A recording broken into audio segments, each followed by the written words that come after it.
Alright, here we go. I know we all have cognitive bias, or cognitive biases.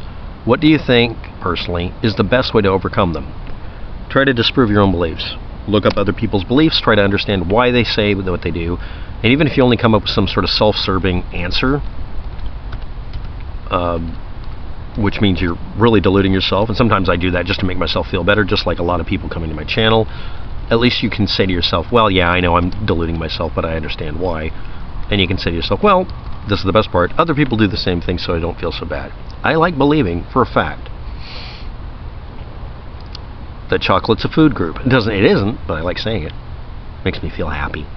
I can't eat ice cream today. I found out. My guts don't like it right now. I will train them. But anyway, here we go.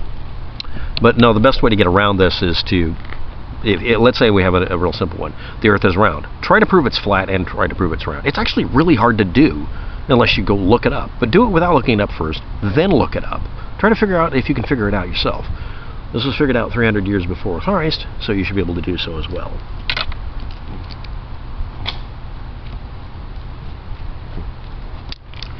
Next.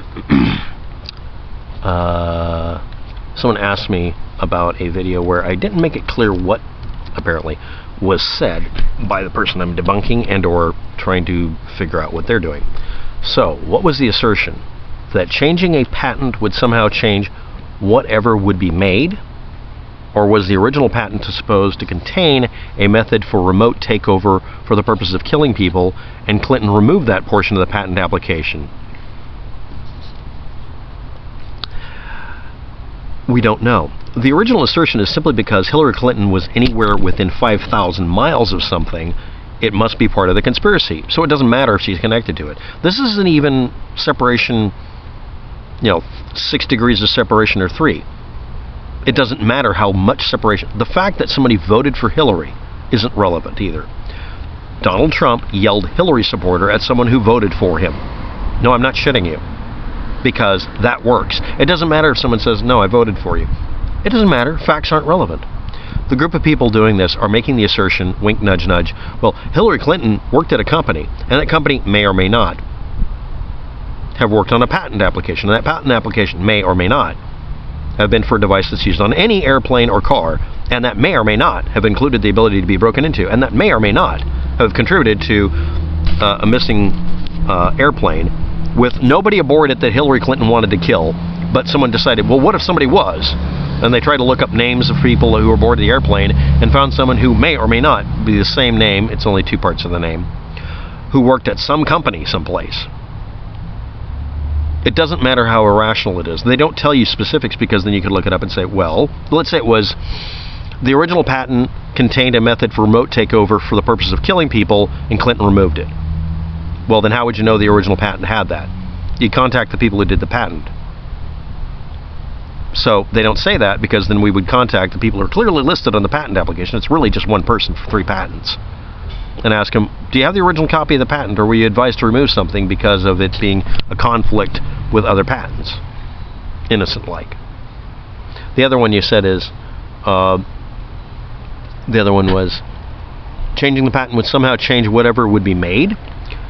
Okay. Or someone was interested in it and wanted money in it. It doesn't, the vague assertion is more powerful. The less information you give half-truthers, the more they'll run with it. See also someone posting a bunch of random quatrains on a message board centuries ago, or just recently, and calling himself Q. Or me starting it and then deleting and taking it over. It's a long story. Stupidity escalates. The more vague and the more crap you can read into something, the more empowering it is to a person who wants to search for an answer that already fits what their preconceived notions are. Me telling you the temperature right now is 65 degrees Fahrenheit, and that's it. There's nothing to work with.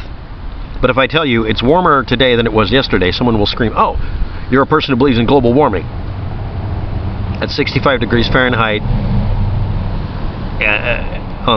in May, no. But it's warmer than it was yesterday. And yeah, someone will actually come to that kind of conclusion if they want to scream libtard. Funny thing is, I might not have actually voted Democrat all the time, too, you know. But anyway, here we go with the next one. Someone's just asking questions about my assertion about somebody. So let's get her done here. Why would Wolfgang Halbig fake something and then try to go to court against Posner with fake evidence? Because literally creating fake evidence, as long as you can prove, or as long as nobody can prove that you faked it, or nobody can prove, as long as you can make it reasonable that you might have been fooled by somebody, you can't go to jail for lying in court as long as you do it by proxy. Even if it's this is an anonymous donation of data. Even if you falsified it yourself. He's not an idiot. Well, he is an idiot, but he's not that much of an idiot. It's not fake. Posner dropped the case. Posner dropped the case as a tactical maneuver, and Wolfgang Halbig has been guilty as fucking sin for years of doing a specific behavior. And it's easily proven. And he's not out of the woods yet. Posner and the others have dropped the case, right? You didn't actually read any of this case, did you? They had no evidence to refute what Wolfgang found. Wolfgang Halbig has not found anything. He just does asking questions. You know that as well as I do. Why are you posting this? He has provided literally no evidence. He always says it's about to come out. This is like the citizens' posse done by that now pardoned fake sheriff. They never had evidence. They lied about it. They always said, "Oh, it's going to come out next week." No, it isn't. I would have literally put him in federal prison until he provided the evidence that proved Barack Obama faked his birth certificate. This cocksucker doesn't post any useful information either. He avoids posting facts or anything concrete to make sure that you don't have anything to pin him down on. He considers facts rape. I consider them a roto-rooter. He would not be going to court against these people with faked evidence. Yes, he would, because all of his evidence is faked.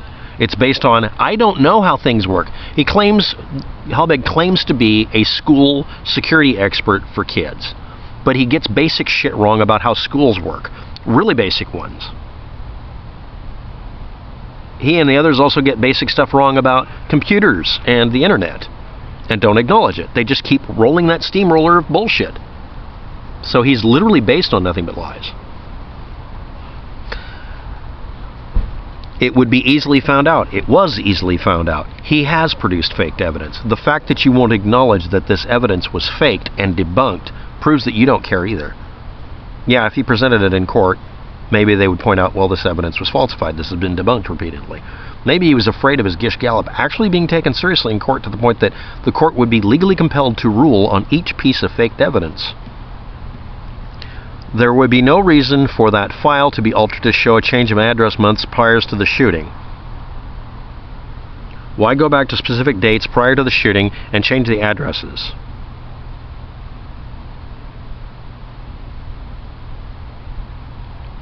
It wasn't changed prior to the shooting for that reason. A company stopped providing service for a school, and the file you're talking about wasn't altered by the school. It was altered by him. I showed that he... You're talking about a computer screen printout, right? Okay. But if you get a computer screen printout, where's the rest of the fucking screen? How did he get access to the data? Where did he get the data from? Did someone provide it for him? Did you read the chain of evidence that's busted to shit? It's falsified. So you ask, why go back to specific dates prior to the shooting and change addresses? So he could create a faked bit of evidence. There would be no reason for that file to be altered to show a change of address months prior to the shooting, unless he was trying to prove a falsehood, that addresses were the wrong ones before the shooting. Or after. You're presuming that he couldn't possibly do that. You're literally stacking the deck against actually finding out that he lied. It makes zero sense. How? You guys claim the same shit, and even more crazy crap, about Barack Obama's birth certificate. Yes, you do. You're a birther. Every one of you follows the same formula I can't get you out of. And I'm going to talk about my cognitive bias. Virtually everybody who shows up that's a denialist if you're not aware of this, I actually go through the effort of finding out, do they actually subscribe to hundreds of conspiracy theories at once that actually conflict with each other? The answer is yes. If you live in a universe where a bunch of ideas you have all conflict with each other, that is chaos. That is hell. I can't live there. I research this stuff, and one of the reasons I do this, if anybody's curious, besides figuring out reality myself, is to prove to myself that I'm not doing the same thing. I, on a visceral level, know that when I look up something, I can figure out if it's bullshit pretty quickly. That has become life-changingly and life-affirmingly and non-life-threateningly important. I no longer listen to people lie to me. I just tell them, look, I don't believe you. I don't have to. I'm not going to discuss it. It's over. And it has made life so much more simple.